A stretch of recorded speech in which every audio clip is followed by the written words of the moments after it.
নমস্কার।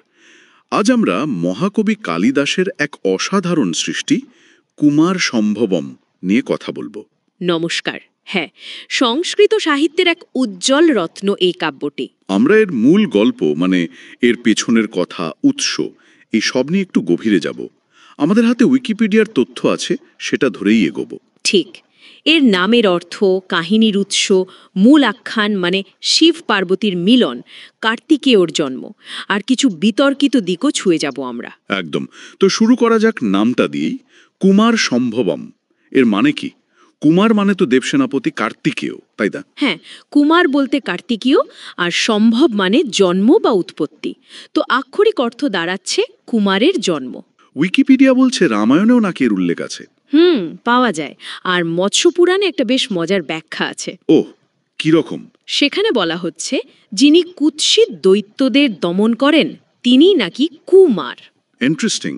কু মানে কুৎসিত আর মার মানে দমনকারী। বাহ! হ্যাঁ, তবে মনে রাখতে হবে এটা গুপ্তযুগের রচনা বলে ধরা হয়। সেই সময়কার একটা সাংস্কৃতিক ছাপ আছে এর মধ্যে। আচ্ছা, গল্পটা কি কালিদাসের একেবারে নিজের, নাকি কোথাও থেকে নেওয়া? না না, গল্পটা নতুন নয়। এর উপাদান রামায়ণ, মহাভারত, নানা পুরাণে ছড়িয়ে ছিটিয়ে আছে।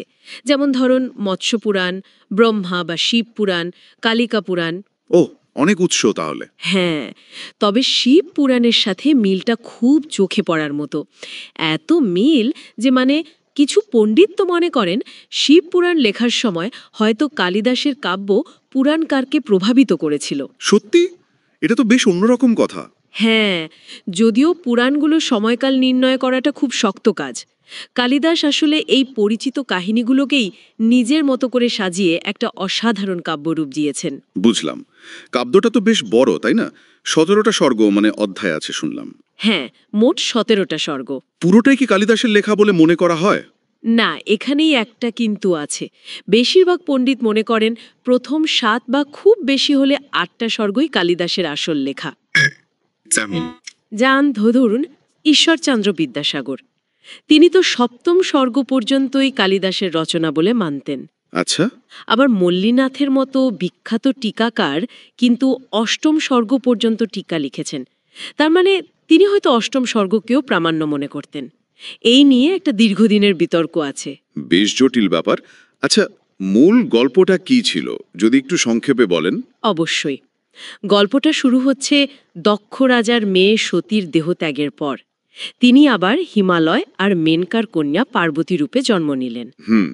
এদিকে তারকাসুর নামে এক অসুর দেবতাদের স্বর্গ থেকে তাড়িয়ে দিয়েছে, তাকে বধ করা দরকার। হ্যাঁ, সেটা জানি। তখন ব্রহ্মা বললেন, একমাত্র শিব আর পার্বতীর মিলনে যে পুত্র জন্মাবে সেই পারবে তারকাসুরকে মারতে। কিন্তু শিব তো তখন গভীর তপস্যায় মগ্ন, তাকে জাগাবে কে?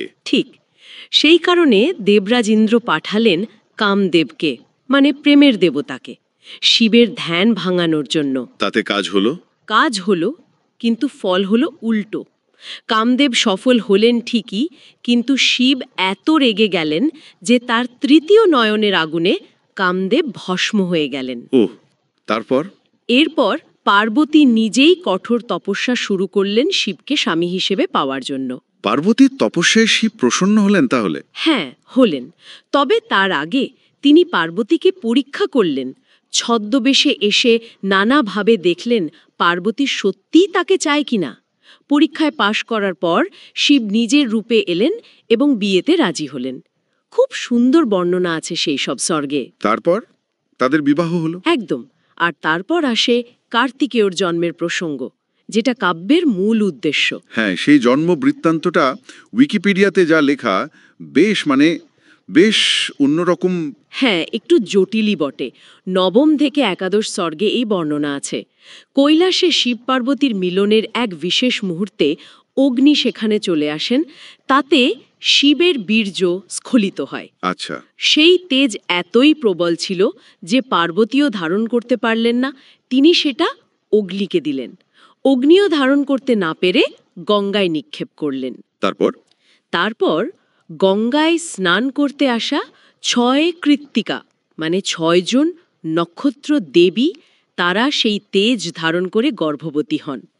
কিন্তু লোকলজ্জার ভয়ে তারা সেই গর্ভ সরবনে মানে কাশবনে ত্যাগ করেন। ও সেখান থেকেই হ্যাঁ। 6 মুখের কার্তিকেয়র জন্ম। পুরো ব্যাপারটা বেশ অলৌকিক, তাই না? সত্যি। পার্বতী তাকে পুত্র স্নেহে গ্রহণ করেন।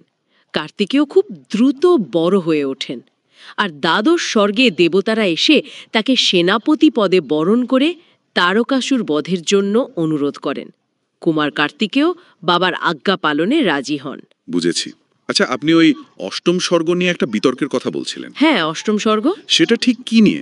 ওই স্বর্গে শিব পার্বতীর যে সম্ভোগ বা মিলনের বর্ণনা, সেটা বেশ বিস্তারিত এবং খোলামেলা।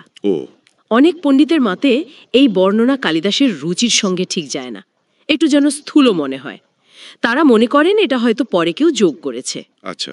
আবার অন্য মতও আছে, যেমন ধীরেন্দ্রনাথ বন্দ্যোপাধ্যায় মনে করতেন এটা সেই সময়ের কামশাস্ত্রের নিয়ম মেনেই লেখা হয়েছে, এতে অশ্লীলতার কিছু নেই, এটা একটা শৈল্পিক প্রকাশভঙ্গি মাত্র। কাজেই এটাও একটা আলোচনার জায়গা। তাহলে মোটের ওপর দাঁড়ালো কুমার সম্ভবম শুধু একটা জন্মের গল্প নয়, এর পিছনে আছে দেবতাদের প্রেম, তপস্যা, এমনকি একটা মহৎ উদ্দেশ্য, তারকাসুর বধ। আর কালিদাস এই পৌরাণিক আখ্যানকে তার অসাধারণ ভাষায় আর কল্পনায় একটা অন্য মাত্রায় নিয়ে গেছেন। একদম ঠিক বলেছেন। আর এইখানে একটা বিষয় ভাববার মতো, তাই না? কিরকম?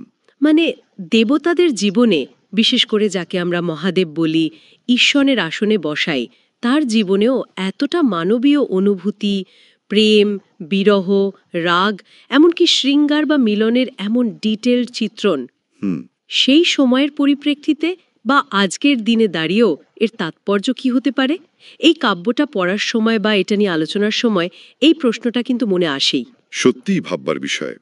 এই কাব্য শুধু কাহিনী নয়, তার চেয়েও বেশি কিছু।